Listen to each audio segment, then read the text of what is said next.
progressed, everyone, show of hands, everyone with me so far? This is real life, right? And as the conversation progressed, he started checking his watch. And then as the conversation progressed, he started checking his phone. The job of leadership, one of the jobs, is to make people feel bigger in your presence. I think you can tell a lot about someone if you feel small in their presence. Your job, whether you're a CEO, whether you're head of a department in the public sector, part of your job is when you are with a teammate, make them feel bigger, give them faith, make them feel stronger. It's so rare. It's such a great opportunity. And I know some of you have titles, but don't lead from your title. Titles are important, but don't derive your leadership from your title. Leadership is less about a title and more about an approach. The woman on the screen I love this story, and I have to share it with you because she's such a great example of leadership without a title. Her name was Osceola McCarthy. She spent a life of a lot of difficulty. She faced a lot of adversity in her life, one tragedy after another. First 87 years of her life, she never left her home except to do her prayers and visit the grocery. Passed away at the age of 91. This woman had been honored by world leaders. She met with prime ministers and presidents. She even received an honorary doctorate from Harvard University.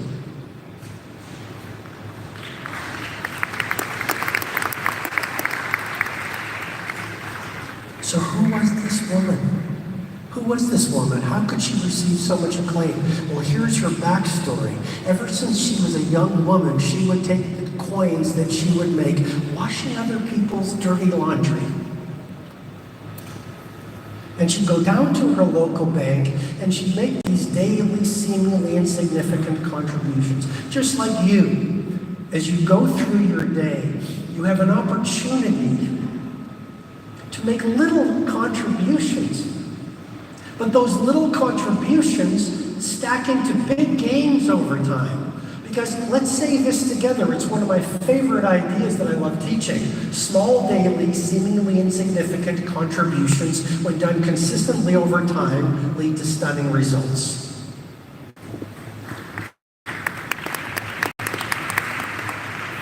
Let's say it together so we reinforce it for you.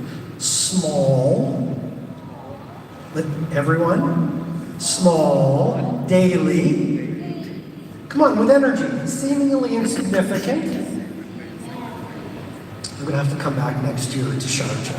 I think we have work to do. Small, daily, seemingly insignificant contributions, when done consistently over time, lead to stunning results.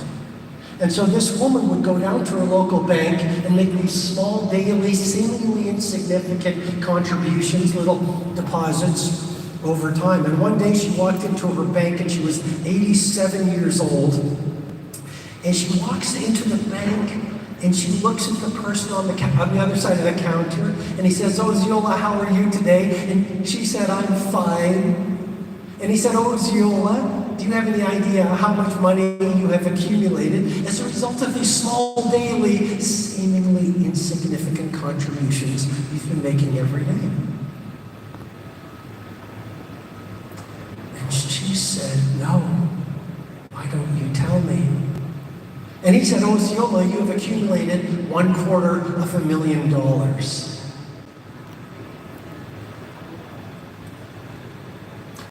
What would you like me to do with it?"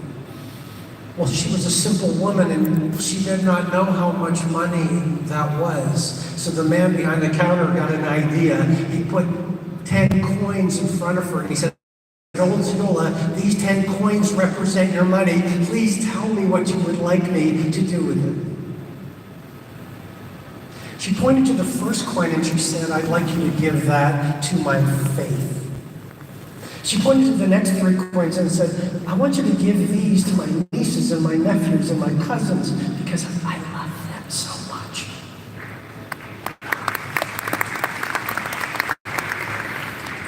And then as for the remaining coins, she said, I have something very special in mind.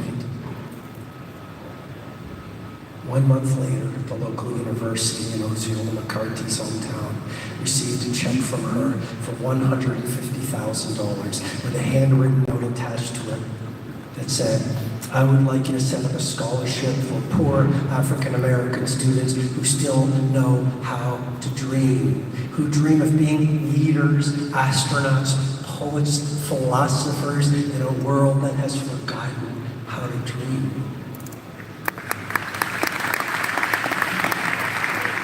And that act of humanity in a world that needs more humanity, decency, leadership, honor, bravery, love, humility, touched people around the world. A reporter tracked down Osceola and said, Osceola, what's your dream? And she said, well, I'm an elderly woman, but I so dearly wish that before I die, I could see the first recipient walk across the graduation stage. But I know that's probably not going to happen. And yet, ladies and gentlemen, 1 month before she died, the first student walked across the graduation stage. And then after Osceola died, another reporter tracked her down and said,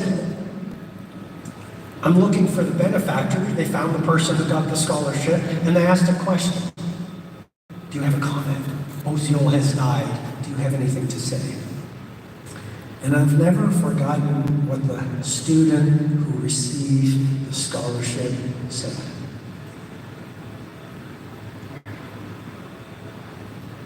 She said, yes, I have something to say.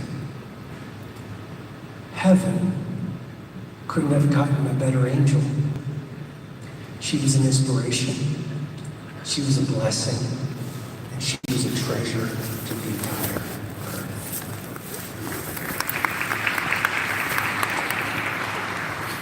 Every day you go out into the world, you have a choice. You can be like most people, a victim.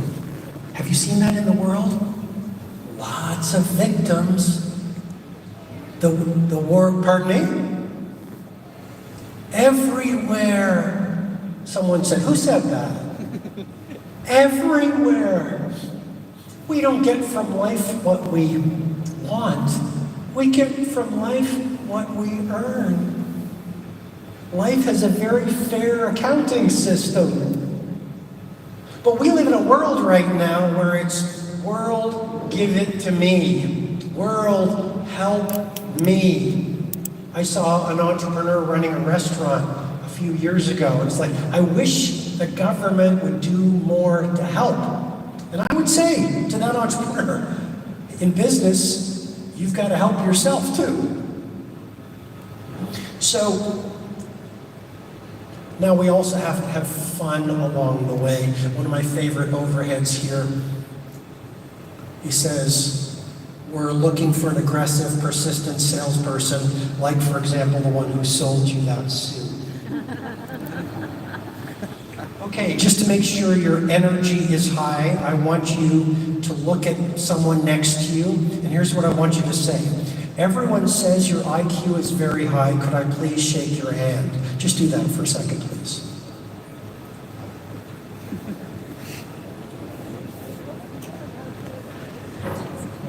Okay, you didn't like that one very much, no problem.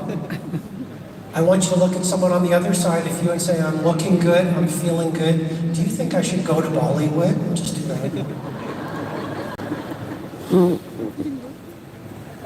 Give yourself a round of applause for being here with me this morning. Thank you.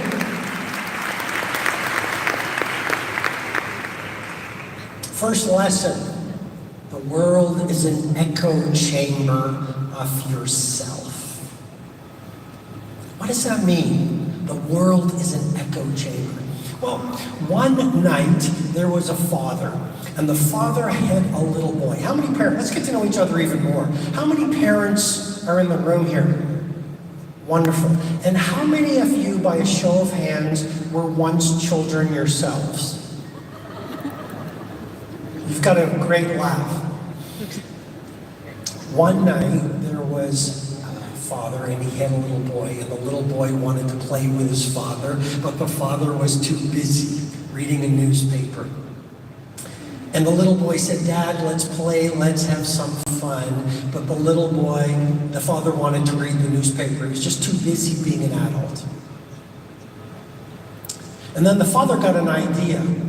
He noticed there was a picture of the globe in the newspaper, so he ripped it out into many tiny pieces, and he gave it to the little boy, thinking, and he said, "Here, son, go put this back together," thinking it would take his son quite a while to put the globe back together.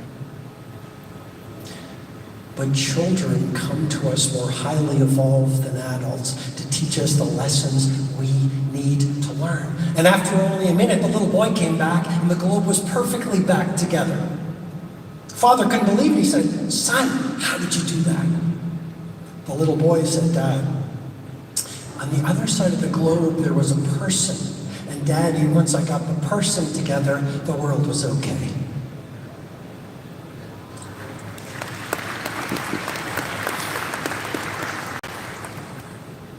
Your relationship with yourself determines every other relationship. Could I please repeat that again? Your relationship with yourself determines every other relationship. If your relationships at work are not working, ask yourself, what are you doing to create that? If your relationship with your health is not strong, what about your self-relationship is allowing you to have the health that you don't want to have? Your relationship with your money, your relationship with the world, your relationship with strangers, all reflects the relationship you have with yourself.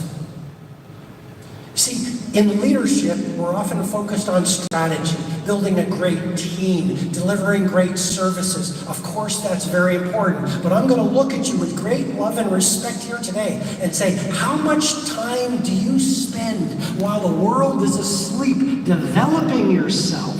How much time do you spend in prayer? How much time do you spend reading the books of wisdom? How much time do you spend visualizing your mighty future? How much time do you spend writing in a journal about your weaknesses, your insecurities, your flaws, your fears?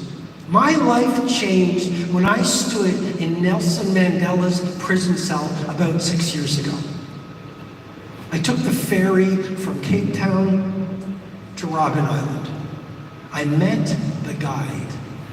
He showed me the limestone quarry where Nelson Mandela chipped away at stone in the hot South African sun, damaging his eyes, damaging his lungs. And they tried to torture him and break his spirit, because if you had no purpose for your work, there was no purpose in breaking the stone.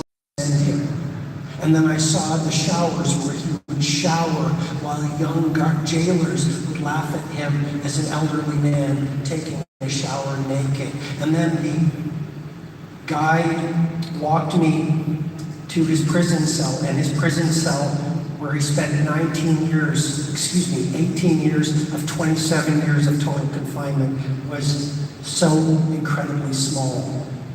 Did you know for the first few years he wasn't allowed to wear trousers because of the color of his skin? Yet he maintained dignity. He did not even have a bed.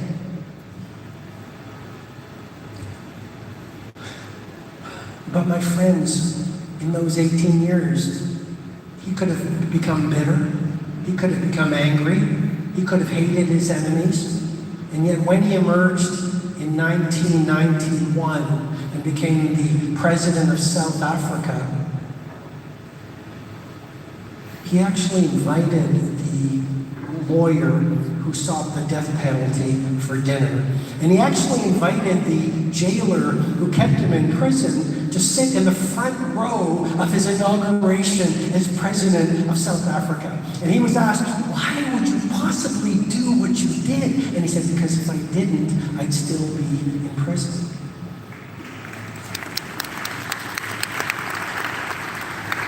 So what I'm suggesting to you is he used the time to make himself stronger.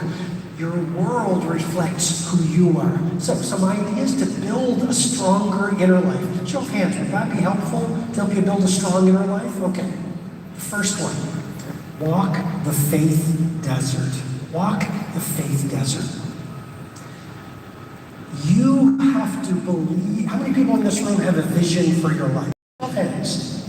Almost everyone. People are going to laugh at you. People are going to say that wouldn't work.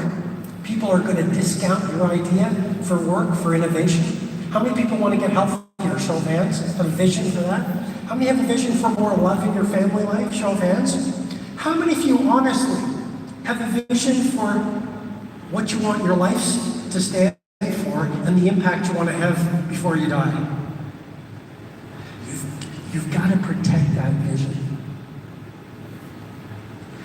One of the best examples I could possibly think of is Arnold Schwarzenegger. I don't know if you have, if you've seen the documentary. It's on Netflix. But watch the Arnold documentary because his story is incredible. First of all, let me just read what he has said. He said, I learned something from all those sets and reps when I didn't think I could lift another ounce of weight. What I learned is that we are always stronger than we know. I know that sounds like a platitude, but really worth remembering. But here's his story in case you don't know it. Arnold Schwarzenegger grew up on the second floor of a house in Thal, Austria, from a very average family. His father was a police officer who beat him mercilessly. His mother was kind of fastidious. She would spend her entire days arranging, and he grew up in a home with a lot of trauma. One day he watched a TV show with a man named by the name of Reg Park. Reg Park was a bodybuilder, and Reg Park was in a show called Hercules. And that turned Arnold Schwarzenegger on to the idea of bodybuilding. He'd never been interested in bodybuilding, but all of a sudden he became obsessed with bodybuilding as a teenager. In his room, he would lay there, and his mother would say, what's wrong with you? All your friends have pictures of supermodels, and you have all these pictures of bodybuilders. And the mother would say to the father, Arnold said this in the documentary, where have we gone wrong with our son? But he would look at these images to build his vision, because every visionary is initially ridiculed before they are revered. And your job is to have faith in yourself when no one has faith in you until everyone has faith in you. And then so he started bodybuilding, and he wasn't naturally gifted, but he practiced, and he got stronger, and he was monomaniacally focused in a world that chases trivial pursuits. Long story short, he became Mr. Universe numerous times. But for visionaries, the top of one mountain is the bottom of the next. He didn't rest on his laurels. He had an idea in his mind because he saw Reg Park became Hercules. He said, I want to go to America and I want to be a movie star. Imagine that. Talk about faith. Talk about having faith. Here he was, Mr. Universe. He said, I want to go to America and be a movie star. In his first movie, they actually dubbed out his voice because his accent was so thick. But he continued. He then was in a movie called Conan the Barbarian, which became a global success. And he started going around the world, as a movie star. And then one day he got a message from James Cameron. And James Cameron said to Arnold Schwarzenegger, I'm thinking of having you in this movie we're doing called The Terminator. And he said, okay, I'm interested in it. And James Cameron said, well, we're thinking of having O.J. Simpson as the machine, the robot. And Schwarzenegger said, no, I want to be the Terminator. So then James Cameron, and please listen to this, James Cameron said, Arnold, tell me about your acting process. What's your process as an actor? And Arnold Schwarzenegger said to James Cameron, oh, James, I'm not interested in being an actor. I'm interested in being a star. I'm interested in being a star. And so he continued, and he took acting lessons, and he got better and better. And he became, in the 80s and 90s, one of the most famous movie stars in the world, $30 million a movie. And then, at the top of his game, because he always wanted to get better, he decided he was going to be a governor. Obviously, he married one of the Kennedys, Maria Shriver. He became governor of California. I think Arnold Schwarzenegger is a great example of us, of constantly believing in impossible dreams versus doing what everyone else is doing. Second idea, do difficult things. Do difficult things. What I'm suggesting to you is this. Society says to us that doing easy things will give you a great life. Show of hands. Anyone agree with me on that? Right? Society says do easy things. What I'm suggesting to you is hard is easy. Hard is easy. Read difficult books. Have difficult conversations. Do difficult things because that will give you a much easier life.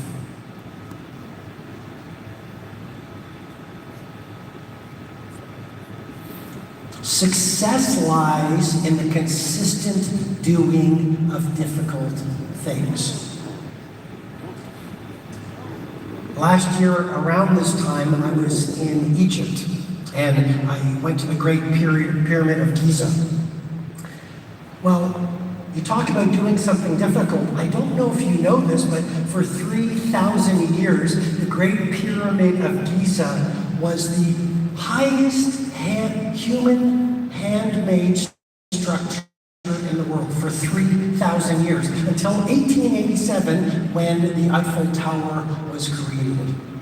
Ladies and gentlemen, I don't know if you know this, but they used 2.1 million blocks of stone to create the seventh wonder of the world. Did you know it took 20,000 workers 20 years to build the Great Pyramid of Giza? So I simply want to ask you, here in this room in Sharjah today, what is your Great Pyramid of Giza? What is your mighty mission? And just remember, small daily, seemingly insignificant improvements when done consistently over time lead to stunning results. How do you build your Taj Mahal? How do you build your Pyramid of Giza? Each day, one block on another block, on another block, on another block. Here's the idea. Your days are your life in miniature. As you live each day, so you craft your life. What you do each day is so much more important than what you do once a year. Third idea. How many people are afraid of public speaking? Show of hands. I've got to tell you, I used to be incredibly afraid of public speaking. According to the latest research, guess what the number one fear in the world is of a human being? Public speaking. Second fear? Death. Third fear? Dying while you're public speaking. So what I'm saying is most people, what they do is they construct their lives to avoid doing their fears. I'm going to repeat that again. Most people build their lives around avoiding their fears. Do not play small. You don't want to get to the last hour of your last day and say, I didn't realize my potential. I lived a small life because my fears were more powerful than my faith. Each day, hug the monster. Each day, do something that frightens you. Each day, it's almost like a metaphor. Go down to the cellar, turn on the light, and you will realize that the fears that you thought were so big were small. Hug the monsters. One of my favorite stories, there was a great master. And the great master was leading an expedition up a mountain to a monastery. And once they arrived at the monastery, there was a courtyard. And they wanted to get inside the monastery, but at the other end of the courtyard, there were 3 vicious dogs. And so the other people with the master started running away. But the master did something very interesting. He started walking towards the dogs. And as he started walking towards the dogs started barking more loudly. And then they broke free of their chains and they started running towards the master. But rather than running away, the master started running towards the dogs. And the dogs got more excited. They ran even more quickly towards the master. And the master got more excited. He started running towards the dogs. And eventually the dogs got scared and they ran away. Fears are like that. I promise you, as you walk towards your fears begin to dissolve. I know it sounds simple, but each day, do something very difficult. Do something scary. One of the greatest of all human hungers is the hunger to grow. I want you to, if you're not doing this today, to start getting good at being uncomfortable. Become comfortable with uncomfort. Do difficult things. Do scary things. And the final idea that I want you to think about is don't confuse money with wealth. I've worked with a lot of extremely rich people, and money is all they have. And I've met people who have very little money, who are some of the richest people you could ever meet. This summer, as a matter of fact, I was in South Africa, and I get up very early in the morning. How many people have read my book, The 5 a.m. Club? Lots of people. And I get up very early in the morning, and I get to the gym of the hotel that I was staying at, and there was a gentleman who was cleaning the gym and making sure everything was perfect. So we got to know each other because I was in this hotel for about 3 weeks. And I said, tell me your story. And he said, well, I'm not really a cleaner, I'm a preacher. And I said, tell me more. He said, well, I live in one of the townships up on the hill. Well, I didn't know what life was like in one of the townships. So I said, tell me about your life. He said, oh, I live in a tin house. I said, excuse me, a zinc house. I said, a zinc house, what's that? He goes, oh, it's a home made of zinc. Like a little tin house. I said, do you have water? He said, no, I don't have water. I have to go to the public tap, carry the water, bring it to my house, and we do sponge baths every day. I said, how about food? Do you have food every morning? He goes, no, we don't have a lot of food, so often I'm hungry. I said, oh. I said, what time do you have to get up to come to work here? He said, oh, I get up at about 3 or 4 o'clock in the morning to get on the bus with all the people around me in this township to come here and open up the gym. And I said, oh. And I said, just listen to this. I said, are you happy? And he said, oh, his smile. He said, oh, I'm so happy.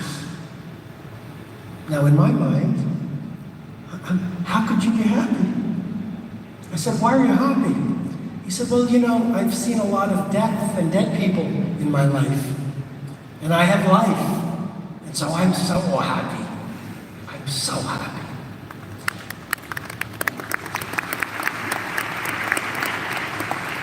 It makes me think of the Persian proverb, I cursed the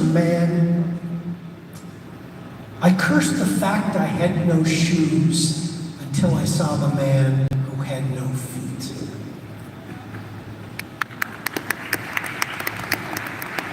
How many people in this room have a roof over their heads each night? Show of hands. Give yourself a round of applause for that. How many people have work that allows you to be of service to people? Show of hands. Give yourself a big round of applause for that. How many of you have family members who love you? Give yourself a round of applause for that. How many people in this room have talent? Not everyone put up their hand. That's interesting. Give yourself a round of applause for your talents. How many people in this room have fresh water to drink? One of the themes of this very important gathering. So, I wish I had more time. I need to move into my last 10 minutes with you. But please don't confuse wealth or money with wealth. I want to show you a picture right here.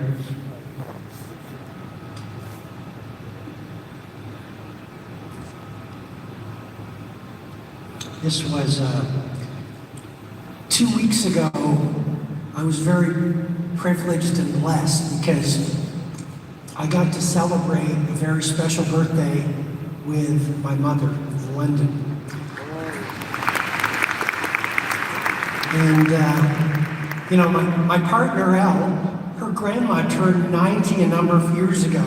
And so I pulled her aside at her 90th birthday, and we call her Nonna, which is like grandmother in Italian. I'm not an Italian, we call her Nonna. And I said, Nonna, you know, you're 90 years old, what's most important? What have you learned after 90 years? You know, is it about money? Is it about fame? Is it about a nice house? Is it about nice things? And Nonna reflected for a few moments and then said, family, family.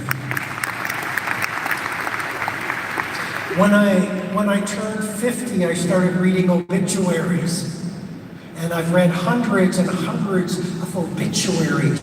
And I've got to tell you, in all of the hundreds of obituaries I've read of lives well lived, I've yet to read an obituary that says he died peacefully in his sleep, surrounded by his stockbroker, golf partner, and lawyer. In all of the great obituaries of lives well lived, they all say the same thing. She died peacefully in her sleep, surrounded by the work colleagues that respected her, the neighbors who loved her, and the family who adored her. And if that's going to be the most important thing now, at the end, may I humbly suggest you put your family first now. We live in a world where we have meals with our family members and we're watching silly videos. You will never, and I say this with respect, the family meals that you are losing to watching people doing the latest dance moves, you're never going to get that time back. Especially when it comes to children, you have a little window of opportunity, and before you know it, your children will be gone. I have mentored billionaires. They have yachts, they have airplanes, they have fortunes. And they are some of the most empty people I've ever met. And I say, why? And they say, because I have everything in the world, but I don't have anyone who loves me.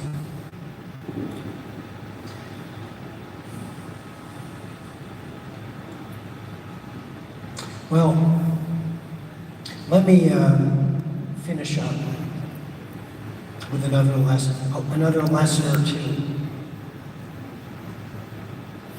You don't get lucky, you make lucky. You don't get lucky, you make lucky. Steve Martin, the great Hollywood comedian, was asked by a young comedian, how can I be the next Steve Martin? And he said, be so good at what you do, they can't ignore you. Your job in government communication is to push magic into the world. A job is not just a job unless you see it as a job. Your job is a chance for you to do difficult things that allow more of your gifts to see the light of the day. Your job is a chance for you to be a positive force in your work. Your job is a chance for you to build more leaders. And by the way, if you're not building more leaders, even if you have no title, then you're not leading, you're following. Your job is to be so good at what you do that when we watch you do what you do, we can't take our eyes off of you. I travel the world, you travel a lot. When was the last time you went into a shoe store, a coffee shop, a hotel, a restaurant, and witnessed outright mastery? The world needs you to shine. Is it easy? No. Is it good for your soul? Yes. See, because work is related to your spiritual development. The more you push yourself to do beautiful, genius-level work, the more you actually materialize the genius that you were born into. Show of hands, does that make sense? But we live in a world right now where hard work has a bad name. I'm not saying don't rest. Rest is not a luxury. Rest is a necessity. But I'm simply saying there's great honor in work. And when you go to work every day, because you spend a lot of your time at work hard to achieve mastery of your work. Be a student of your craft. Try to be the best in the world at what you do. And don't just do it for your department. Don't just do it for your community. Do it for yourself. Do it for the self-respect it will build in you. So you don't get lucky, you make lucky. Picasso is one of my heroes. He said, my mother said to me, if you're a soldier, you will become a general. If you are a monk, you will become a pope. Instead, I was a painter and became Picasso.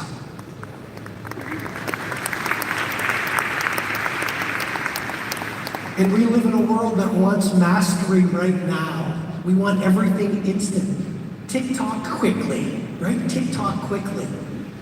Mastery requires 25 years, sometimes requires 25 years of anonymity. I love Van Gogh. Van Gogh didn't become famous until years after he died. Yet he still kept on pushing his work into the world. So don't do your work for, a lot of people say, Robin, my manager doesn't recognize me. Have you heard that before? Show of hands. My manager doesn't recognize my great work. Yes, but your higher power does. Yes, but your conscience does. Yes, but your wisdom sees it. You see, it's a completely different game. Even if no one sees it, be like Van Gogh. He worked tirelessly. He was called crazy, but he still did his work. And people thought it was not good work, but he continued. One of my favorite stories, Picasso was one day in a market, and a woman came over to Picasso and said, Mr. Picasso, I'm a huge fan. Could you please do a little drawing for me? And he said, sure. So she took out a piece of paper and she handed it to him, and he did a little drawing for her, and he gave it back to her. And the woman looked at it and said, Mr. Picasso, wow, you are a genius. And Mr. Picasso said, thank you, that'll be $1 million. And the woman said, Mr. Picasso, $1 million, it took you 20 seconds to do that drawing. And he said, oh, my dear lady, it took me 25 years of practice to be able to do that drawing in 20 seconds.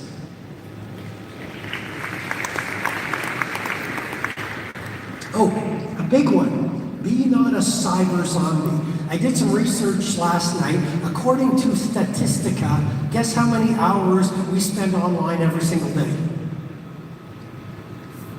6.1 hours. 6.1 hours every single day. Genius lives in solitude. Say that with me, please. Genius lives in solitude. French mathematician Blaise Pascal said, most of a person's miseries derive from their inability to sit quietly alone. Put away your phone. You can change the world. You can check your feed. You can't do both. You've got to be alone a lot. Go out to the desert. Get to know yourself again. Learn to meditate. Read the great books. Listen to the beautiful music. Be present to life. Let me ask you, with great love and respect, when was the last time you listened to a piece of music so beautiful it brought tears to your eyes? When was the last time you had a conversation with a stranger? Put away your phone and just listen to their story. When was the last time you got up at 5 a.m. and watched the sun come up? Every day, I know, right? When was the last time you wrote a love letter to a teacher, a parent, someone who helped you become you? Be not a cyber zombie. Well, I need to wrap up. And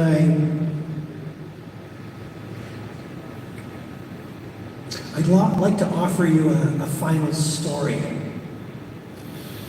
When I was researching the monk who sold his Ferrari, I came across a very interesting fable about a Maharaja. And this Maharaja had an interesting morning routine. Is morning routine important? Because the way you start your day determines the way you live your day.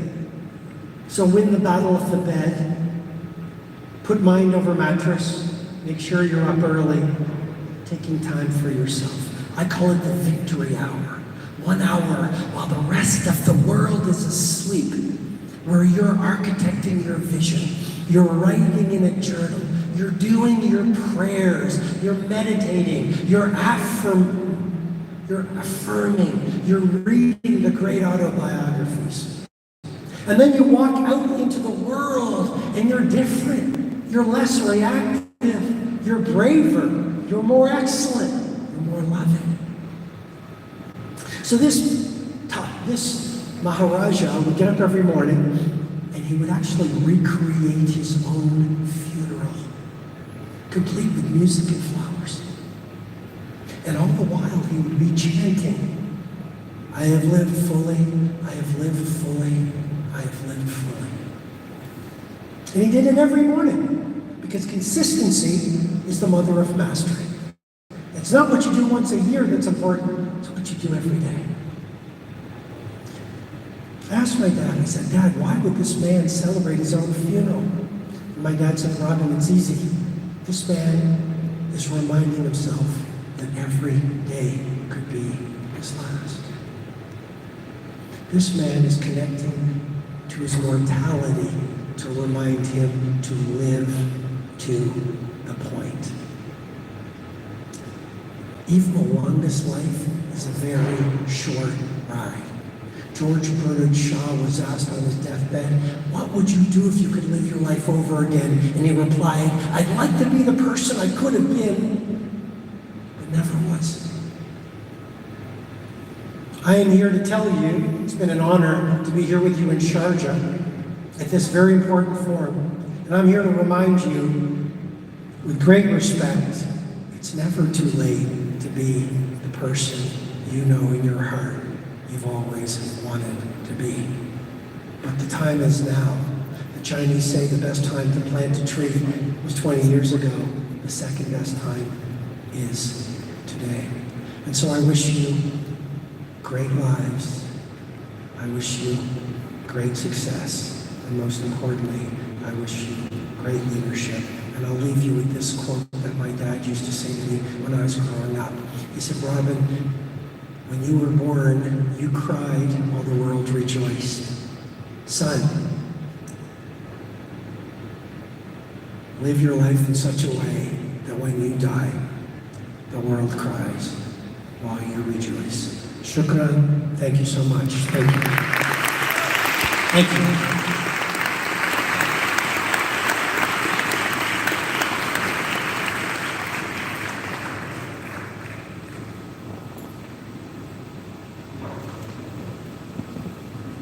شكرا سيد شارما على مشاركتنا هذه التجربة، وبالتأكيد سأحرص على الطلب من السادة المنظمين العام المقبل أن يكون لي نفس الافتتاحية الموسيقية وهذا الدخول العظيم الذي حظيت به عند دخولك إلى المنصة. شكرا سيد شارما.